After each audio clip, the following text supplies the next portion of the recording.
Dado que hay tantas personas aquí del camino neocatecumenal, eso me han dicho, para hacerme una idea, que levanten la mano los que pertenecen, así me hago una idea. Ah, muchos, perfecto, muchas gracias.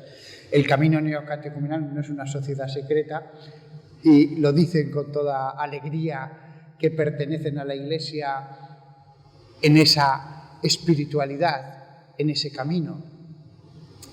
Pues ya que hay tantos aquí del camino neocatecumenal, he pensado las palabras que les voy a decir que sean sobre las primitivas comunidades, porque he acabado en el tiempo de pandemia una obra larguísima que empecé a hacer hace ya más de 10 años, que es una obra sobre San Pablo. Y esa obra sobre San Pablo es una obra que refleja necesariamente cómo era la vida cristiana del siglo I. Perdón, no del siglo I, del primer momento de la Iglesia, porque el siglo I fueron muchos años. Cómo eran aquellas comunidades. Y creo que entonces a vosotros, siendo del camino, pues os interesará pues que os cuente algunas cosas. Ya me gustaría que fuéramos poquitos para que me hicierais preguntas y yo pudiera responderlas, pero bueno. ¿Cómo era ese primer momento? Ese momento de infancia de la Iglesia, de juventud. Cuando uno es niño, todo es tan fresco, todo es tan nuevo, la vida que rebosa. Eso pasaba en la Iglesia primitiva. Por eso, todos los siglos se han fijado en los primeros cristianos como un momento en el que tomar ejemplo, en el que tomar inspiración, un momento en que la Iglesia era pura. La Iglesia jamás se corromperá en su esencia. Jesús nos lo ha profetizado. Las puertas del infierno no prevalecerán sobre ella. Sin embargo, aunque la Iglesia nunca se corromperá, aunque sus medios para santificarnos seguirán presentes, aunque el mensaje nunca será cambiado, sin embargo, los miembros de la Iglesia sí que pueden en algunos momentos llenarse de más pecado. El rostro de la Iglesia sí que podemos mancharlo, no penetrar en su piel, pero sí el barro, aunque no penetre, mancha. La Iglesia,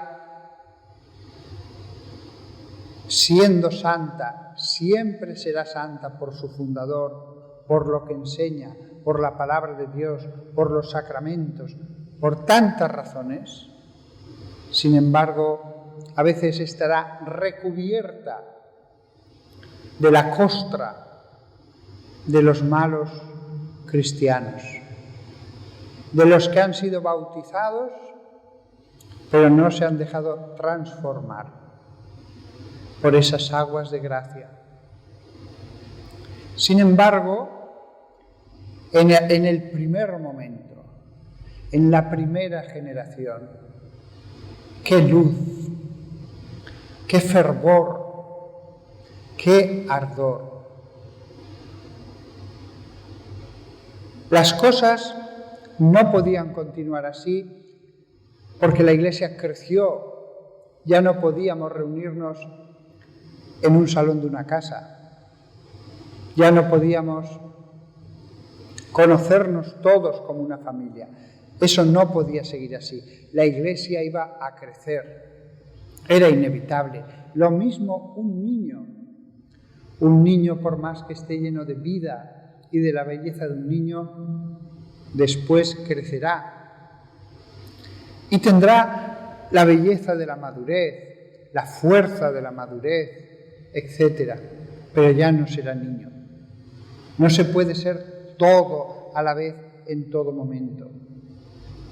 Aquella primera generación era única, porque ellos, los que estaban en Palestina, en la provincia de Judea, no es que hubieran escuchado la predicación de los apóstoles, es que muchos habían escuchado a Jesús mismo, habían hablado con Él. Nosotros ahora leemos el Evangelio. Ellos habían visto las curaciones de Jesús, cómo expulsó demonios, conocían su rostro, con qué entonación había pronunciado esta parábola o la otra. Eso era único. Nosotros leemos las 2 cartas de San Pedro, las 3 cartas de San Juan Evangelista, las palabras santas de Santiago, el apóstol, de Judas Tadeo. Ellos no tenían una carta, podían escuchar cada sábado por la noche a esos apóstoles y a los demás. No tenían una carta, tenían la palabra pronunciada con su entonación, no solo de Santiago, Pedro, Juan, Judas Tadeo, también las predicaciones de Mateo, las de Santiago el Mayor, las de todos los apóstoles.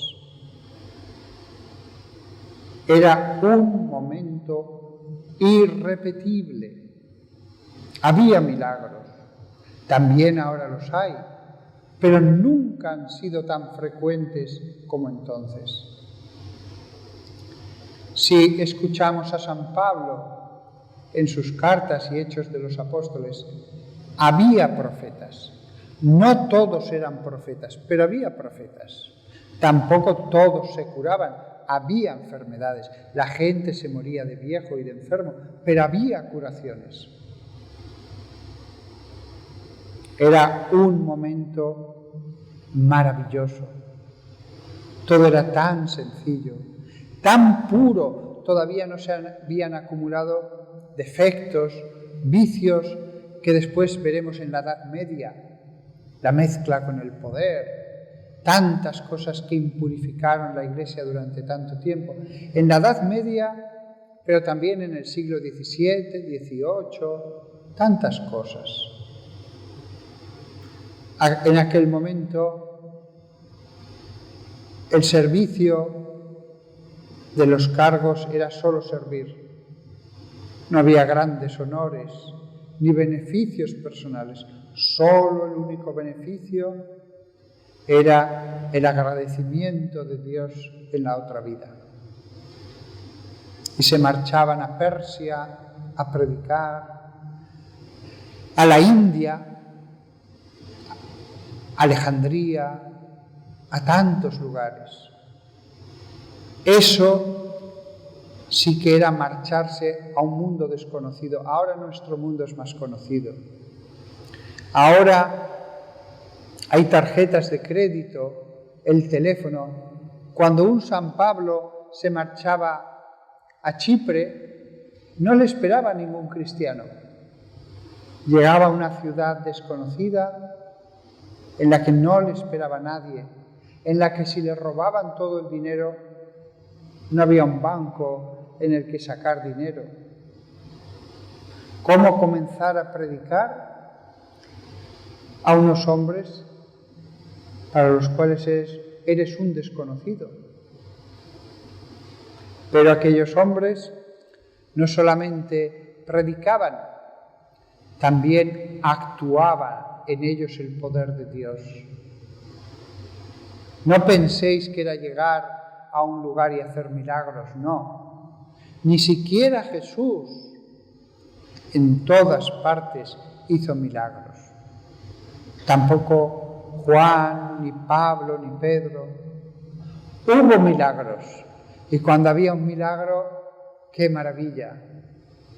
Cómo aparecía la fe, el agradecimiento de los paganos, la admiración, el respeto, el temor ante esos hombres en los que actuaba Dios. Pero no estaban haciendo milagros todos los días, y menos en un lugar donde llegaban y no les conocía nadie. Al revés, lo que nos consta son tantísimos problemas, naufragios, lapidaciones, cárcel.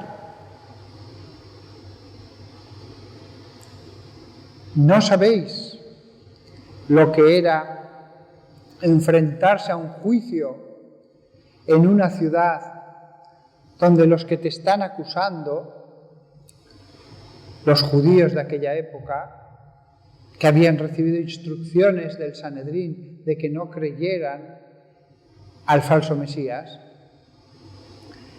¿No sabéis lo que era enfrentarse a un tribunal en el que aquellos judíos que obedecían al Sanedrín llevaban toda la vida, tenían amigos, tenían influencias? Las penas estaban a lo que dijera el juez. Pablo fue desmoralizado estando en la cárcel, fue flagelado,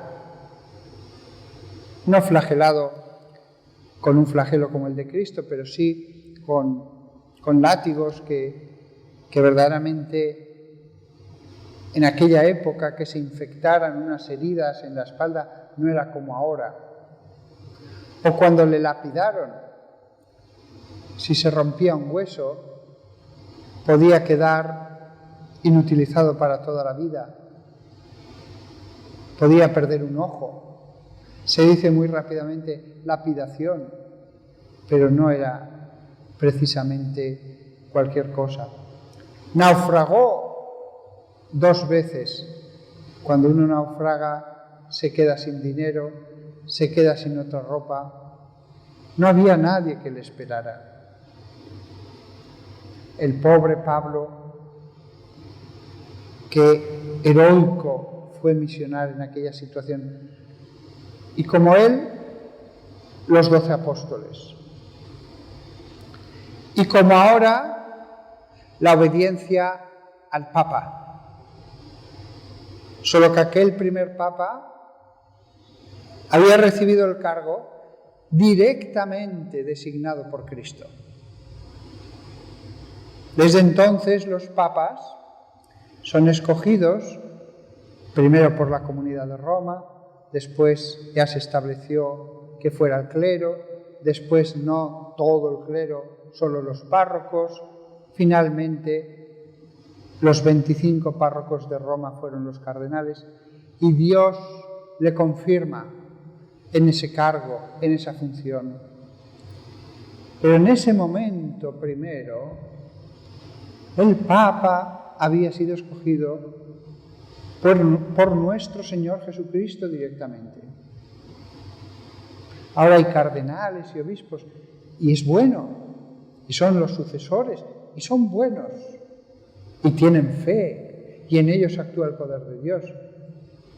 Pero es que los 12 primeros apóstoles habían sido escogidos directamente por Dios. Por Dios. Pero también había problemas en aquel primer momento. No todo era de oro. En la misma entrada a ese templo que es la Iglesia, tenemos la enseñanza de Judas Iscariote. Ya nunca podremos quejarnos de que el escándalo nos ha hecho abandonar la Iglesia. Nunca podremos decir eso. Nunca. Porque de los 12, uno era Judas. pero no pecó solo robando, lo entregó al mismo Cristo, lo entregó a la muerte. Y después vemos el pobre Pablo, cómo le harán oposición algunos bautizados y cómo algunos se pondrán contra él y cómo es perseguido por algunos miembros por las razones que sean. Siempre hay razones para oponerse a los pastores, para quebrantar el orden de la Iglesia. Y ya desde el principio, si leemos las cartas de Juan, vemos que también había algunos que propagaban errores dentro de la fe, que mezclaban la fe con otras cosas erróneas. Y si vemos las cartas de Jesucristo a las 7 iglesias, veremos que el mismo Jesús habla de cómo ya hay facciones que se desvían, desviaciones personales, de desobediencia. De algunas solo tenemos los nombres, no sabemos realmente qué enseñaban, aunque hay tradiciones, pero no son seguras. Los nicolaitas, o dirá Jesús, los que siguen la doctrina de tal, de fulano. Desde el principio hubo pecado, hubo herejía, hubo cismas. Desde el principio hubo obispos, presbíteros, diáconos, una cabeza entre los obispos, reuniones para pastorear, para gobernar, necesidad de recoger dinero, gente que se desmoralizaba. No todos perseveraron, no todos perseveraron. También hubo otros que se enfriaron, que se apagaron. También hubo otros que decían, bueno, tampoco es necesario crucificarse. Sigamos el amor de Jesús, pero tampoco es necesario morir. Y no me refiero a la muerte del martirio, sino a la muerte, a las pasiones. San Pablo les dirá que les predica Cristo y Cristo crucificado.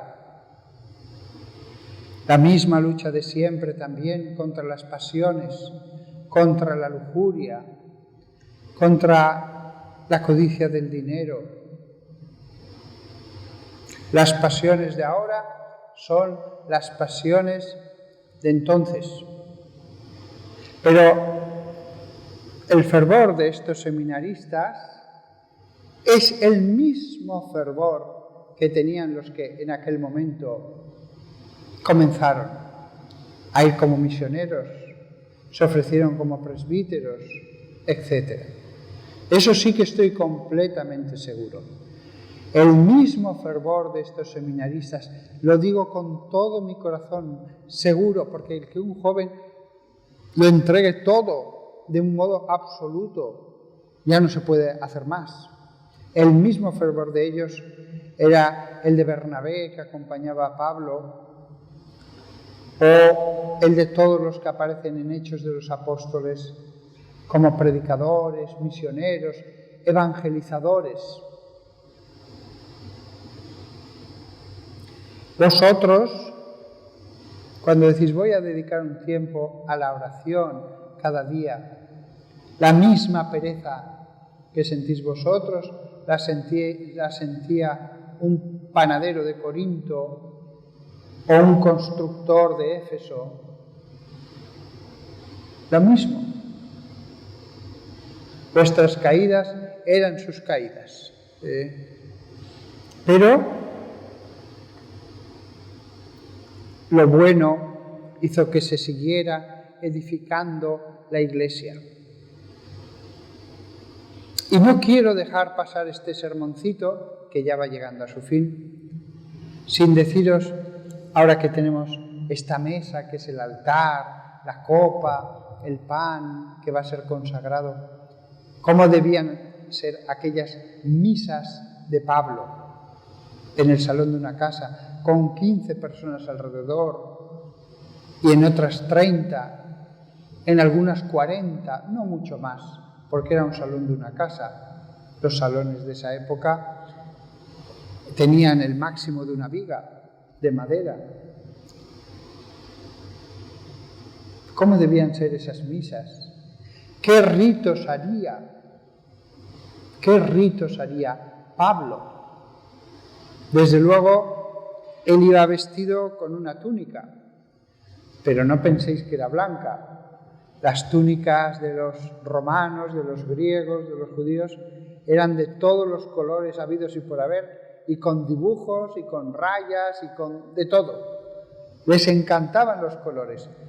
Cuando os imaginéis a los apóstoles, ellos iban vestidos como los judíos de la época, con todos los colores habidos y por haber, y cada uno llevaba una túnica distinta, de distinta hechura.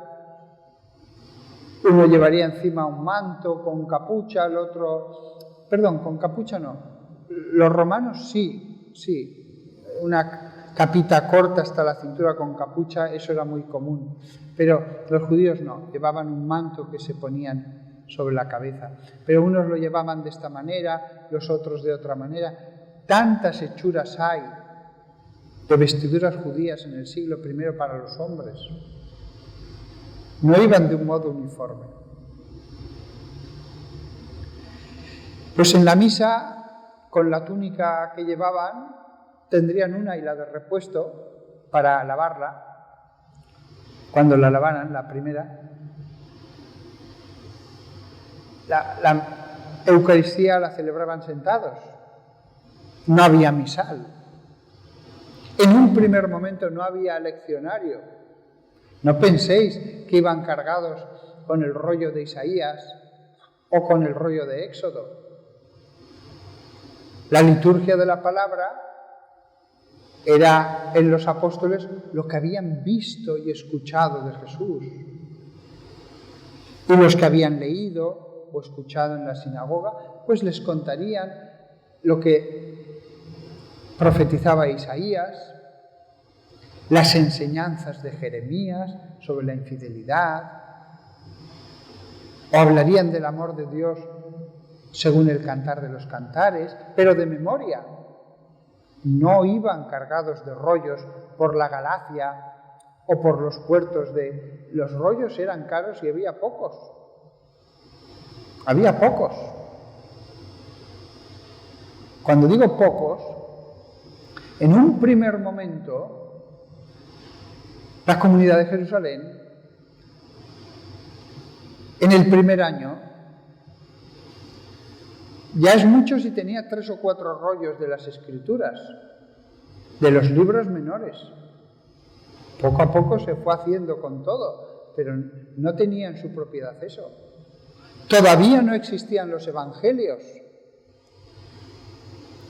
A nuestros hermanos que siguen a Jesús, que son protestantes, hay que decirles eso.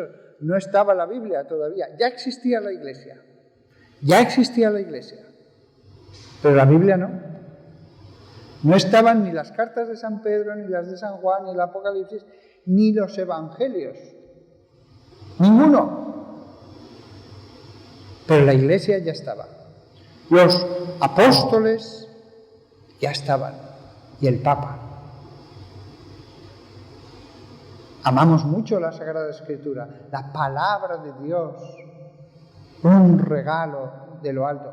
Pero al principio no estaba la Biblia y ya estaba la Iglesia perfecta, entera, sin que le faltara nada. La liturgia de la palabra era lo que contaba el apóstol que había visto a Jesús. Y parte era improvisado, otras cosas no. Ya había transustanciación, ya había una fórmula. Antes conectaba la parte de las oraciones judías de la Pascua con la fórmula, y la noche en que Jesús fue entregado, había siempre una frase de conexión. Todos los cánones que se nos han conservado, hay una frase de conexión. Y después ya, y entonces tomó el pan, lo bendijo, lo partió y dijo esto, y después tomando la copa. ¿Cómo debían ser aquellas misas? Aquellas misas. Y la Iglesia crecía año tras año. Y veían que había ciegos que veían y paralíticos que andaban. Eso lo hemos visto en nuestra generación. No se murió hace tantos años el padre Emiliano Tardif. Es difícil imaginar a un santo de los últimos siglos que curara a tantísimos ciegos, ciegos totales, y que de pronto gritaban que veían, o paralíticos que andaban. Yo mismo, en esos grupos carismáticos, me he curado de varias cosas fulminantemente, algunas de las cuales me lo dijeron los especialistas: esto no tiene cura. Pues se curó. Y el don de profecía del que nos hablan los Hechos de los Apóstoles, he sido testigo. Y de todos los carismas de los que habla San Pablo en la carta a los Corintios, quizás uno o dos, todavía no. Uno o dos. Pero tendría que hacer memoria, porque con mis ojos, no me lo han contado, lo he visto, cómo se materializaban en esta época lo que leemos en Hechos de los Apóstoles.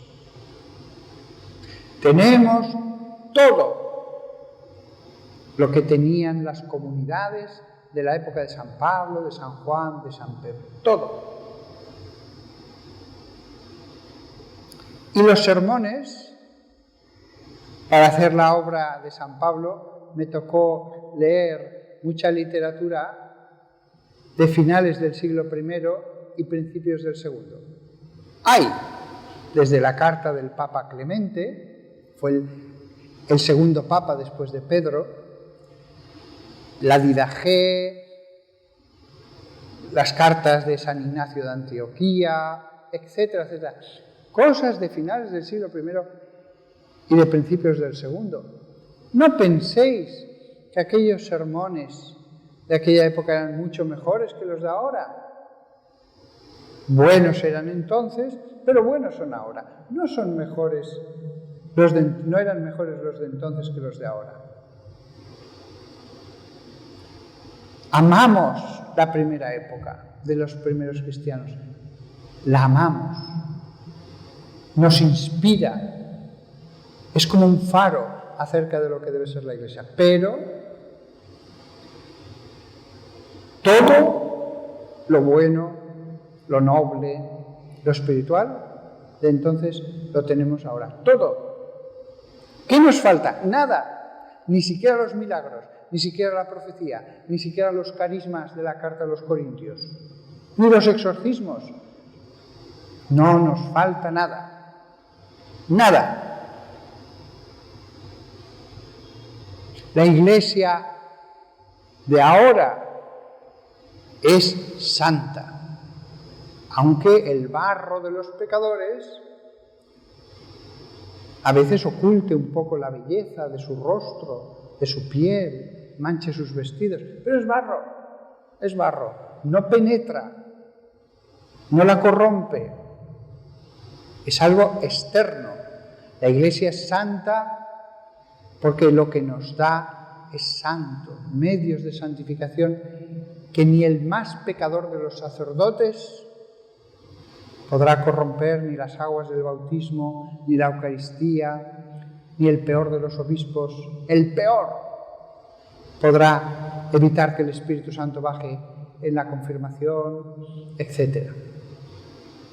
Y la palabra de Dios, que custodia a la Iglesia, que proclama a la Iglesia, que resuena en el seno de la Iglesia, la palabra de Dios.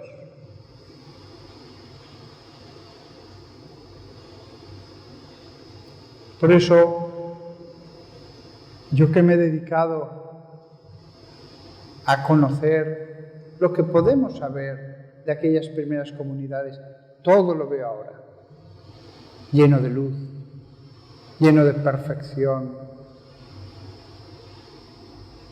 Amar a la Iglesia. Y aunque he hablado de obispos y de papas, son solo medios para la santidad de los bautizados. Pedro, Juan, Santiago son instrumentos para la santidad de los bautizados. No importa si uno es Pedro o un bautizado desconocido de Mileto, donde hizo escala Pablo en el tercer viaje. No importa. Lo que importa es el alma. En el cielo lo que importa es lo que hay en el alma. No importa si uno ha sido obispo, arzobispo, cardenal o apóstol. Los apóstoles llegaron a ser grandes santos. Al final de sus vidas llegaron a ser cimas de santidad, seguro. Pero un cristiano normal y corriente podía ser más santo que Mateo o que cualquiera de los 12. Cualquier cristiano tiene los mismos medios que un apóstol de los 12 o que un papa. Y lo único que importará en el cielo, la felicidad que uno recibirá, depende del amor, de las obras, etc. Pues nada más. Me he alargado un poco más en el sermón porque me imagino que algunos habrían venido a escuchar esta predicación. Que me disculpe si alguno había venido a la misa sin saber que venía yo hoy y que iba a alargarme un poquito más. Pero que conste en mi defensa que los sermones de Pablo alguna vez llegaron a varias horas. De hecho, consta hasta la muerte de un niño en un sermón.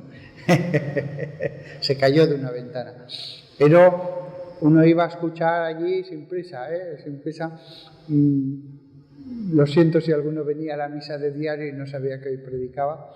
Pero bueno, que sepáis que valoro tanto en vosotros y vuestras comunidades ese deseo de imitar el fuego de ese primer momento, de sentiros como aquellos grupitos que se reunían en una casa, alrededor de una mesa. Eso he visto vuestro fervor, y eso nadie lo puede negar. Y las obras lo proclaman. Nada más, continuamos con la misa sabiendo que para ellos la Eucaristía en ese primer momento era cenar con Jesús, que era la cena del sábado y concretamente la de Pascua, y que era Jesús el que se hacía presente lo mismo que a los discípulos de aquel lugar que se llamaba Emaús. Pues para los primeros cristianos la Eucaristía era cenar con Jesús. Y hoy, a pesar de que solo me veáis a mí, tened la seguridad en la transustanciación de que el mismo Jesús que comió, cenó, estuvo con los apóstoles, estará aquí. Lo podéis imaginar, no vais a verlo, pero lo podéis imaginar porque realmente estará aquí, aunque no lo veamos más que las especies eucarísticas. Y cada uno recibirá en su alma según esa fe, según ese fervor.